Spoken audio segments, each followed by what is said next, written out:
그날에 포도나무이신 예수와 무화과나무 사명자 아래로 서로 초대. 스가랴서 3장 9절에 이 땅에 제약이 없어진다면 그때가 바로 지상천국인 것입니다. 10절에 지상천국이 올 때에 포도나무와 무화과나무 아래 서로 초대한다고 하였습니다. 포도나무는 요한복음 15장 1절의 예수님이십니다. 무화과는 꽃이 없어 열매가 달의 옷의 축이 오목하여 그 안에 많은 꽃이 숨어 있는 것입니다. 포도원에 무화과 나무를 심어서 달리는 그날, 포도나무와 무화과 나무가 서로 만나게 됩니다. 이 땅의 제약이 하루에 없어지는 지상천국이 올 때에 포도나무와 무화과 나무 아래 서로 초대하리라. 아멘. 오늘 본문 말씀 스가랴서 3장 10절입니다. 만군의 여호와가 말하노라. 그날에 너희가 각각 포도나무와 무화과 나무 아래로 서로 초대하리라 하셨느니라. 아멘. 오늘 본문 말씀을 통해서 그날에 포도나무이신 예수와 무화과 나무 사명자 아래로 서로 초대하리라 는 제목으로 말씀을 증거합니다. 이 포도밭의 무화과 나무의 비유는 누가복음 13장 6절부터 9절에 나와 있는 말씀입니다. 누가복음 13장 6절 9절 보겠습니다. 누가복음 13장 6절 9절. 이에 비유로 말씀하시되. 사실 저도 말씀을 깨닫기 전에는 비유가 똑같은 줄 알았어요. 그런데 비유는 쉽게 요새 말하면 짝퉁이에요. 진짜가 아닌 거죠. 가장 비슷해 보냈지만 실상이 아닙니다. 비유는 실상과 가장 가까운 거, 근접한 거, 비슷한 거죠. 그러니까 진짜는 아니죠. 그래서 이에 비유로 말씀하시되. 그래서 뒤에 있는 말이 다 비유라는 거예요. 한 사람이 포도원에 무화과 나무를 심은 것이 있더니 와서 그 열매를 구하였으나 얻지 못한지라. 가원지기에게 이르되 내가 3년을 와서 무화과 나무에 실과를 구하되 얻지 못하니 찍어 버리리라. 어찌 땅만 버리겠느냐. 대답하여 가라사대 주인이여 금년에도 그대로 두소서. 내가 두릅하고 거름을 주리니 이후에 만일 실과가 열면 이오니와 그렇지 않으면 찍어 버리소서 하였다 하시니라. 이 말씀에서 포도원에 무화과 나무를 심었다고 하였습니다. 왜 포도원에 포도나무를 심지 아니하고 무화과 나무를 심었는가? 이 포도나무와 무화과 나무는 어떤 관계가 있는가? 오늘 본문 말씀 스가랴서 3장 9절에서 10절입니다. 스가랴서 3장 9절에서 10절. 만군의 여호와가 말하노라. 내가 너 여호수아 앞에 세운 돌을 보라. 한 돌에 7눈이 있느니라. 내가 새길 것을 새기며 이 땅의 제약을 하루에 제하리라. 만군의 여호와가 말하노라. 그날에 너희가 각각 포도나무와 무화과 나무 아래로 서로 초대하리라 하셨느니라. 아멘. 이 말씀에서 한 돌에 새겨진 7눈의 역사로 이 땅의 제약을 하루에 제한다고 하였습니다. 이 세상의 제약의 세상이오늘 어찌하여 세상의 제약을 하루에 없게 할 수가 있겠는가? 이는 이 땅에 제약이 없어진다면 그때가 바로 지상 천국인 것입니다. 이 땅의 제약을 하루에 제할 수 없게 할 수가 있겠는가? 이 땅에 제약이 없어진다면 그때가 바로 지상 천국인 것입니다. 이 땅의 제약이 하루에 제하여 없어지는 지상 천국이 올 때에 포도나무와 무화과나무 아래 서로 초대한다고 하였습니다. 미가서 4장 3절 4절 보겠습니다. 미가서 4장 3절 4절 미가서 4장 3절 4절 그가 많은 민족 중에 심판하시며 먼 곳 강한 이방을 판결하시니 무리가 그 칼을 쳐서 보습을 만들고 창을 쳐서 낫을 만들 것이며 이 나라와 저 나라가 다시는 칼을 들고 서로 치지 아니하며 다시는 전쟁을 연습하지 아니하고 각 사람이 자기 포도나무 아래와 자기 무화과나무 아래 앉을 것이라. 그들을 두렵게 할 자가 없으려니 이는 만군의 여호와 입이 이같이 말씀하셨느니라. 아멘. 이 많은 민족을 심판하고 강한 이방을 판결하고 난 후에 칼을 쳐서 이 보습은 농기구지요. 보습을 만들고 땅을 쳐서 낫을 만들고 이 나라와 저 나라가 다시는 전쟁을 연습하지 아니한다고 하였습니다. 이는 지구상에 영원한 평화가 온 것을 말을 합니다. 전쟁에 사용하던 무기를 평화의 무기로 바꾸고 다시는 전쟁의 연습조차 하지 아니한다면 지상에 다시는 전쟁이 없는 낙원이 올 것입니다. 그때에 각 사람이 포도나무 아래와 무화과나무 아래 앉을 것이라고 하였습니다. 포도나무와 무화과나무 아래 앉은 자들을 두렵게 할 자가 없다고 말씀하신 것은 지상에 영원한 낙원의 평화가 온 것입니다. 이 땅의 제약을 하루에 제하는 그날, 제약이 없는 세상이 되는 그날, 포도나무와 무화과나무 아래 서로 초대한다고 한 말씀과 전쟁의 무기가 농기구, 즉 평화의 무기로 바뀌는 그날, 사람이 자기 무화과나무 아래와 포도나무 아래 앉을 것이라고 한 것을 보아서 포도나무와 무화과나무는 평화를 상징하고 있는 것을 우리가 알 수가 있습니다. 뿐만 아니라 포도나무와 무화과나무가 서로 만나는 그날에 이 땅의 제약이 없어진 날이요. 온 세상 사람들이 국경 없이 서로 만나는 그날이 이 땅의 제약이 없어진 날입니다. 곧 온 세상에 평화가 찾아온 날이요. 이 날이 지상낙원이 이루어지는 날입니다. 누가복음 13장 6절 보겠습니다. 누가복음 13장 6절. 이에 비유로 말씀하시되, 지금 말씀도 비유라는 거예요.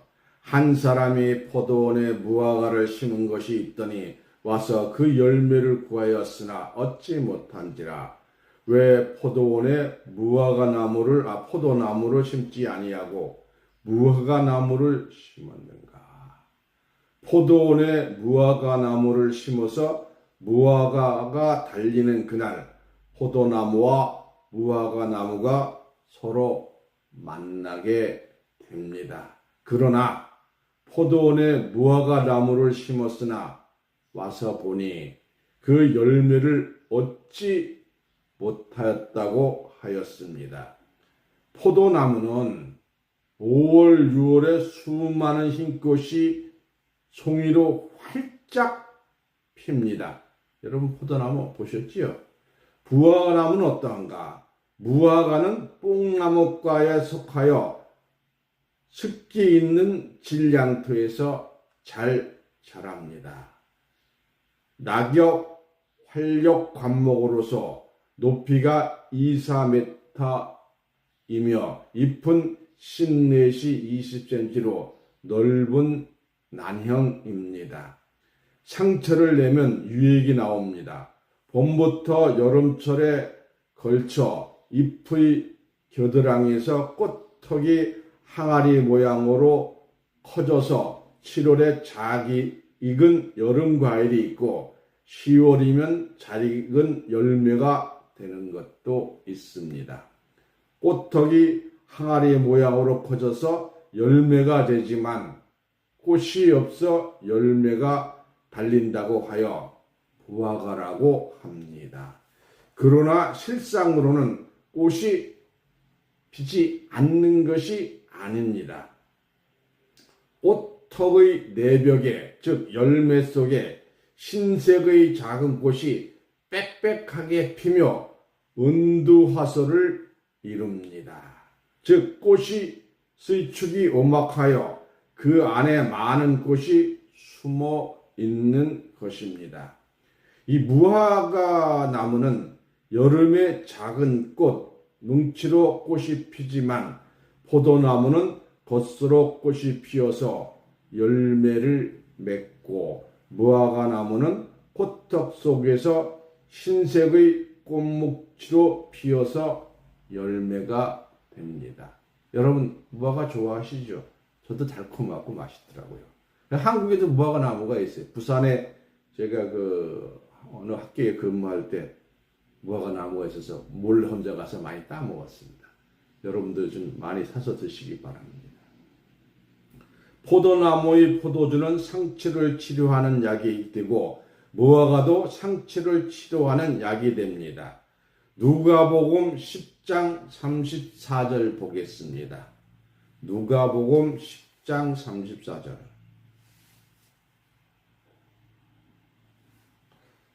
누가복음 10장 34절. 가까이 가서 기름과 포도주를 그 상처에 붓고 싸매고 자기 짐승에 태워 주막으로 데리고 가서 돌보아 주고 했어요. 열왕기상 20장 7절을 봅니다. 열왕기상 20장 7절. 이사야가 가로되 무화과 반죽을 가져오라 하매 무리가 가져다가 그 종초에 놓으니 나으니라. 종초는 상처 부위죠. 종초에 나오니까 치료약이 되는 거지요. 이와 같이 포도나무와 무화과가 치료약이 된 것은 무엇을 의미하는가? 예수님은 자기 자신을 참 포도나무라고 선언하였습니다. 요한복음 15장 1절. 요한복음 15장 1절. 내가 참 포도나무요 내 아버지는 그 농부라. 우리가 얼뜻 생각하기는 포도나무하고 참 포도나무하고 똑같은 거 아니냐? 아니죠. 참 포도나무만이 진짜 포도예요. 산에 가면 여러분 시골 안 가보셨겠지만 뻗나무가 있어요. 여기서 뻗지라고 그러는데 뻗지도 참뻗지가 있고 개뻗지가 있어요. 참뻗지는 굵고 달달해요. 근데 들뻗지는 쓰거워요. 먹을 수가 없어요. 그러니까 포도도 진짜 포도만이 우리가 먹는 수가 있는 줄로 믿습니다. 예수님이 이 땅에 포도나무로 오셔서 포도나무가 많은 열매를 맺은 것 같이 지구촌의 20억 인구가 예수를 믿는 자가 되었습니다. 그러므로 이 땅 위에 거대한 포도원이 형성이 된 것이죠. 눈에 보이는 거잖아요. 포도처럼 꽃이 활짝 펴서 모든 사람이 다 보고 있는 거. 요한복음 15장 5절에서 7절입니다. 요한복음 15장 5절에서 7절. 나는 포도나무요 너희는 가지니 저가 내 안에 내가 저 안에 있으면 이 사람은 과일을 많이 맺나니 나를 떠나서는 너희가 아무것도 할 수 없음이라. 사람이 내 안에 거하지 아니하면 가지처럼 밖에 버리고 말라지나니 사람들이 이것을 모아다가 불에 던져 사르느니라. 너희가 내 안에 거하고 내 말이 너희 안에 거하면 무엇이든지 원하는 대로 구하라. 그리하면 이루리라. 아멘. 이 말씀과 같이 예수님은 참 포도나무요. 그냥 포도가 아니고 참 포도나무입니다. 우리는 가지니 가지가 원체에 붙어 있지 아니하고는 열매를 맺을 수가 없다고 하였습니다. 이와 같이 예수를 떠나서는 아무것도 할 수 없으며 예수 안에 있지 아니한 가지는 말라진다고 하였고 마른 가지는 불에 사른다고 하였습니다. 포도나무 원체에 가지가 붙어 있음과 같이 너희가 내 안에 내 말이 너희 안에. 이거 잘 보셔야 돼요. 너희가 내 안에 내 말이 너희 안에. 그게 무슨 얘기예요? 결국은 예수님의 말씀이 내 안에 있는 자가 우리가 하나님 예수 안에 있는 거예요. 다시 봅니다. 포도의 원체와 가지가 붙어 있음과 같이 너희가 내 안에. 이 말은 다시 설명하면 내 말, 예수님의 말씀이 너희 안에 거하면 이런 뜻입니다. 그래서 하나님의 말씀, 예수님의 말씀을 내 안에 놓아야 돼요. 그래야 예수 안에 있는 거예요. 거하면 무엇이든지 원하는 대로 구하라. 그리하면 이루리라고 하였습니다. 요한복음 15장 8절 계속해서 봅니다. 요한복음 15장 8절. 너희가 과실을 많이 맺으면 내 아버지께서 영광을 받으실 것이요 너희가 내 제자가 되리라. 제자 훈련 열심히 하고 뭐 한다고 해서 되는 게 아니에요. 참 포도를 알아야 되는 거예요. 이 말씀과 같이 과실, 포도 열매를 많이 맺으면 하나님께서 영광을 받으실 것이요 예수의 제자고 된다고 하였습니다. 오늘날 이 땅 위에 수많은 예수의 제자들로 말미암아 거대한 포도원이 형성되었으나 무화과는 열리지가 아니하였습니다. 겉으로는 성직자요 거룩한 사도의 꽃을 피웠으나 포도나무의 열매가 이 땅 백성들에게 치료약이 되지 못하고 있습니다. 이는 참 포도밭에 들포도가 달렸기 때문입니다. 확실한 이유 아시겠죠? 이는 참 포도밭에 들포도가 달렸기 때문입니다. 이사야서 5장 1절에서 2절입니다. 이사야서 5장 1절에서 2절. 내가 나의 사랑하는 자를 위하여 노래하되 나의 사랑하는 자의 포도원을 노래하리라. 나의 사랑하는 자에게 포도원이 있으며 심히 기름진 산에다 땅을 파고 돌을 제하고 극상품 포도나무를 심었도다. 그 중에 망대를 세웠고 그 안에 순틀을 팠었도다. 기름진 산에 좋은 포도원을 만들기 위하여 땅을 파서 돌을 제하였으니 이는 그리스도 예수 안에 많은 선지자들이 참 포도나무를 심기 위하여 땅을 파서 돌을 제하는 일을 하였고 극상품 포도나무 예수를 심었으나 좋은 포도 맺기를 바랬더니 들포도가 되었다고 하였습니다. 들포도가 이 땅 백성들의 치료약이 될 수가 없습니다. 민수기 13장 23절 보겠습니다. 민수기 13장 23절. 또 에스겔 골짜기에 이르러 거기서 포도 한 송이 달린 가지를 베어 둘이 막대기에 꿰어 메고 또 석류와 무화과를 취하니라. 여호수아와 갈렙은 모세의 명을 받고 가나안을 정탐하는 중에 에스겔 골짜기에서 거대한 포도송이를 발견하고 포도 한 송이를 두 사람이 막대기에 끼어 메고 왔다고 하였습니다. 포도 한 송이를 막대기에 꿰어 메고 왔다면 포도송이 알 하나는 얼마나 크겠습니까? 작은 수박만큼이나 크지 아니하였을까요? 이와 같이 큰 거대한 포도송이는 가나안 땅에 들어갔을 때에 보지 못하였습니다. 이와 같이 큰 거대한 포도송이의 나무야말로 참 포도나무의 열매가 아니고 무엇이겠습니까? 신명기 32장 31절에서 35절에 대적의 반석이 우리의 반석과 같이 못하니 대적도 스스로 판단하도다. 그들의 포도나무는 소돔의 포도나무요 고모라 밭의 소산이라. 그들의 포도는 쓸개 포도니, 이 쓸개는 아주 쓴 거지요. 그 쓸개 포도니 그 송이는 쓰며 그들의 포도주는 뱀의 독이요 독사의 악독이라. 이것이 내게 쌓이고 내 곳간에 공하여 있지 아니한가. 보수는 내 것이라. 그들이 실족할 그때에 갚으리로다.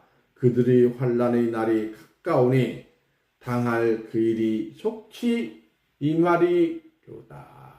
이 2000년 전에 하신 말씀이에요. 이 말씀과 같이 대적의 반석은 소돔 고모라 밭의 소산이라고 하였으며 그들의 포도는 쓸개 포도라고 하였습니다. 대적의 포도는 뱀의 독이 있다고 하였으며 대적의 포도는 독사의 악독이라고 하였습니다. 이러한 쓸개의 포도주, 독사의 독이 있는 포도주가 하나님의 창고에 쌓이고 곳간에 임봉되어 있다고 하였으니 참으로 신기한 일입니다. 참 포도주가 하나님의 창고에 쌓이지 아니하고 쓸개 포도주가 하나님 창고에 쌓임으로 하나님께서 진노하여 포도주 틀을 밟게 됩니다. 계시록 14장 19절에서 20절 보겠습니다. 계시록 14장 19절에서 20절. 천사가 낫을 땅에 휘둘러 땅의 포도를 거두어 하나님의 진노의 큰 포도주 틀에 던짐에 성 밖에서 그 틀이 밟히니 틀에서 피가 나서 말굴레까지 닿고 1600 스타디온에 퍼졌더라.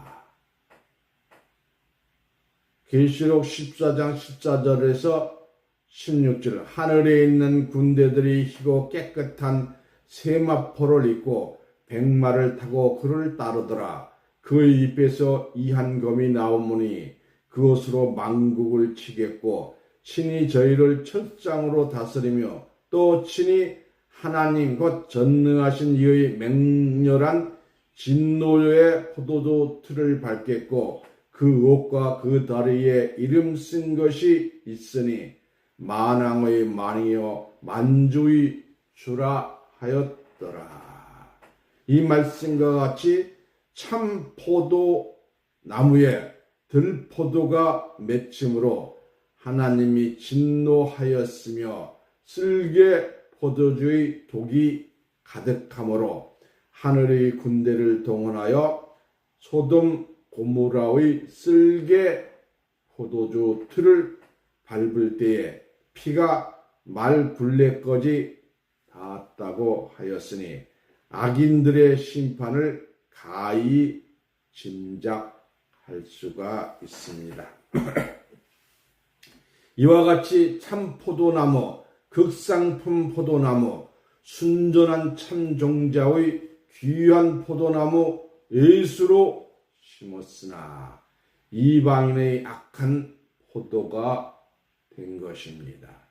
에레미야 2장 21절에서 22절 보겠습니다. 에레미야 2장 21절에서 22절. 내가 너를 순전한 참 종자 곧 귀한 포도나무로 심었거늘 내게 대하여 이방 포도나무의 악한 가지가 되면 어쩌뇨. 주 여호와께서 말하노라. 내가 잿물로 스스로 씻으며 수단한 비누를 쓸지라도 내 죄악이 오려 내 앞에 그저 있으니. 이와 같이 오늘날 이 세상은 예수의 이름을 앞세워서 만가지 악을 행함으로써 성령의 잿물과 비누로서 씻을 수 없는 지경에 이른 것입니다. 그러나 기름지고 좋은 땅에 참 포도나무 밭을 만들어서 생명의 포도주를 생산할 것입니다. 포도나무와 무화과 나무 아래로 초대받는 존귀한 자들로 축복받으시기를 예수님 이름으로 축원합니다. 아멘. 말씀을 마치겠습니다.